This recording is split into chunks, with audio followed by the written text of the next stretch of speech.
Bueno, he sido gratamente sorprendido por la remodelación que le han hecho a esta casa del antiguo liceo de Choroní.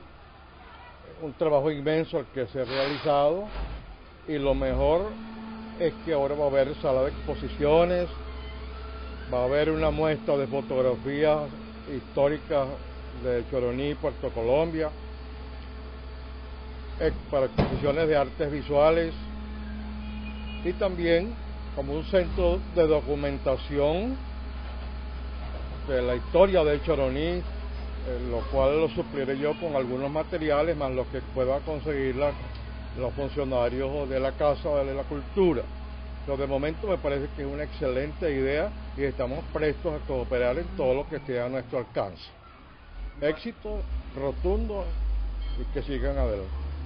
En cuanto a tu experiencia rescatando la historia local de la región, el trabajo con los cronistas populares, ¿has tenido experiencia? ¿Has logrado incentivar el rescate de la memoria con la gente de los pueblos? ¿Cómo ha sido tu trabajo en ese área? Sí, independientemente de la presencia de los cronistas municipales, que es una figura creada hacia 1945 en Caracas, y que ya en los años 50, comenzando en los 60, se difundió por todo el país, designándose a cronistas distritales anteriormente, ahora cronistas municipales e inclusive cronistas parroquiales.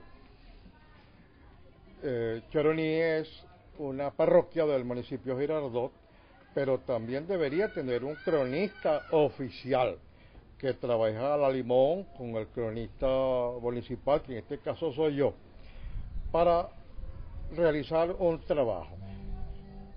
Ese cronista municipal debería recoger las impresiones de toda esa gente mayor, esa gente que va desapareciendo, y que darán esos testimonios, solamente el testimonio oral mediante las grabaciones, sino también el testimonio fotográfico o en videos de esa manifestación de ese hombre que se está yendo antes que desaparezca, porque con cada una de esas personas que fallece se va un pedazo de la historia de cada pueblo venezolano, en este caso de Choroní y Puerto Colombia. ¿Cuál es la principal forma, un método que tú consigues para incentivar que la gente del pueblo local rescate su memoria histórica? De ustedes y de la siembra del querer hacer que se pueda transmitir a toda la gente del pueblo. De allí va a depender el éxito de toda esa programación que se va a desarrollar en la casa. Eso es un trabajo de hormiguita, y yo puedo echarles cuentos y cuenticos porque eso es un trabajo arduo en el cual yo llevo unos cuantos años. Yo de Maracay llevo 30 años como cronista de la ciudad y por ende de Choroní, que es su parroquia. Ya yo le hice el único libro que existe con la historia de Choroní, más o menos completa, más o menos cronológica, hasta 1992, que fue cuando se publicó ese libro, cuando Choroní estaba cumpliendo 170 años de fundado. A partir de enero del año próximo comienza el año número 90 y se acerca en el 10º año para llegar al cuatricentenario de Choroní, que es exactamente en el año 2022, y para el 2022 lo que falta son 10 años, que es nada. Entonces hay que prepararse para ese evento dentro de 10 años, los 400 años de Choroní, y ya debería estar el centro documental de Choroní acá en esta Casa de la Cultura bastante desarrollado y con material para todos quienes quieran venir a conocer mediante la palabra hablada o mediante la palabra escrita o el documento de primera mano la historia de todas estas comunidades del litoral. Si nos puedes dar una introducción a la metodología que debe llevar un investigador, un cronista de un pueblo para recuperar toda la memoria. Lo primero que hay que hacer para hacer ese centro de documentación es un arqueo de fuentes. Eso les va a permitir a ustedes conocer dónde está la documentación, dónde está la bibliografía referida a Choroní y la bibliografía referida a los personajes nacidos en Choroní, que son algunos cuantos y son importantes. Por ejemplo, podemos añadir, comenzando la historia del fundador, el señor Ovalle, don Diego de Ovalle, portugués de Trás-os-Montes. A través de la Embajada de Portugal pueden conseguir información acerca de ese personaje y de esa comunidad de Trás-os-Montes, de donde era oriundo.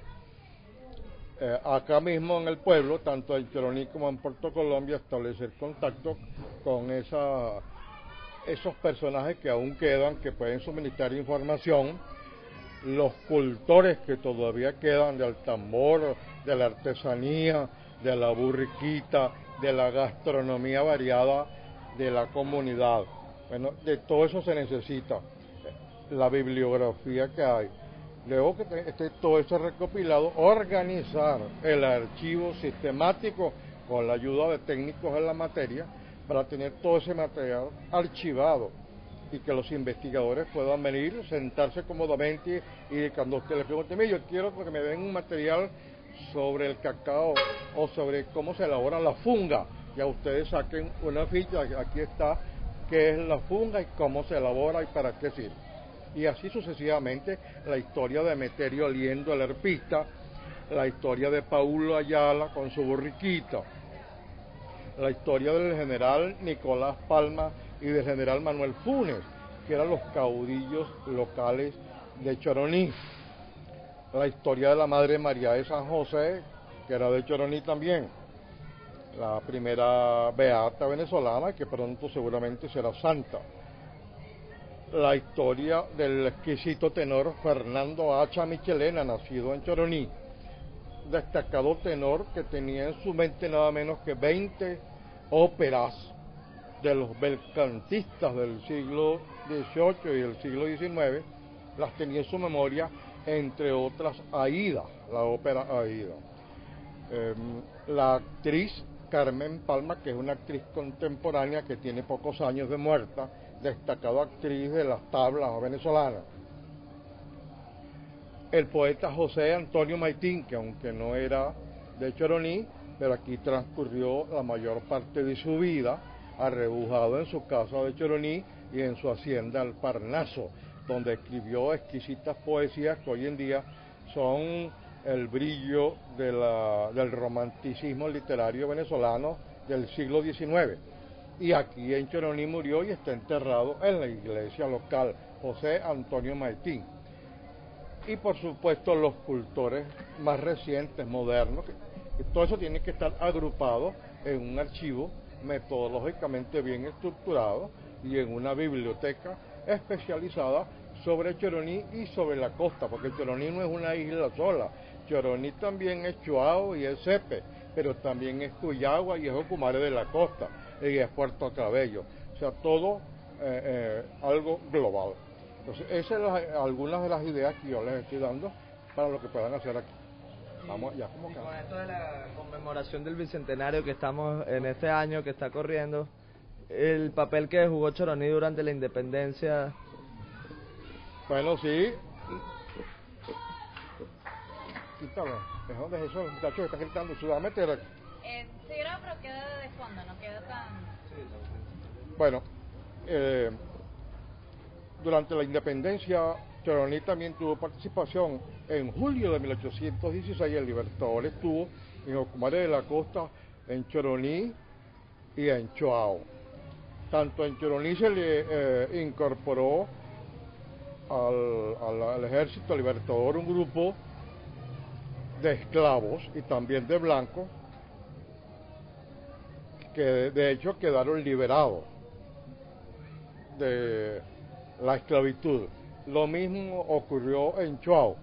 En Chuao pasó algo particular, que es que se fugaron 7 muchachos, los 7 niños de Chuao que se incorporaron a luchar por la guerra de algunos 13, 14 años, eran 7. de todo eso da cuenta la historia del pueblo. Y así como aquí también estuvo MacGregor, se hospedó en una casa de Choroní, el coronel Gregorio MacGregor, irlandés, prócer de la independencia.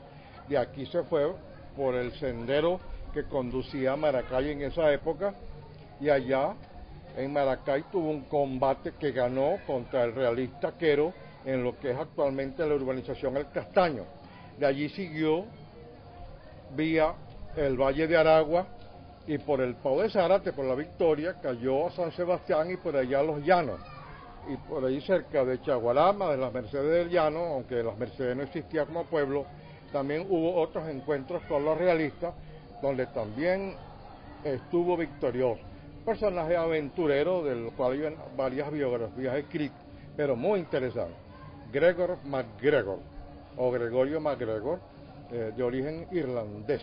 Y así como ellos, habría que determinar con precisión otros detalles que estén vinculados con la guerra de independencia venezolana. ¿Existe algún documento sobre que indique que Páez estuvo en Choroní? Y porque se cuentan muchas anécdotas en el argot popular sobre la estadía de Páez en Choroní y sobre varios sucesos que sucedieron. ¿Tú nos puedes decir?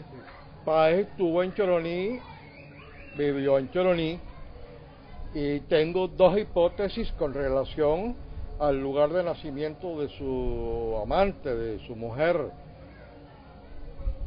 Barbarita Nieves.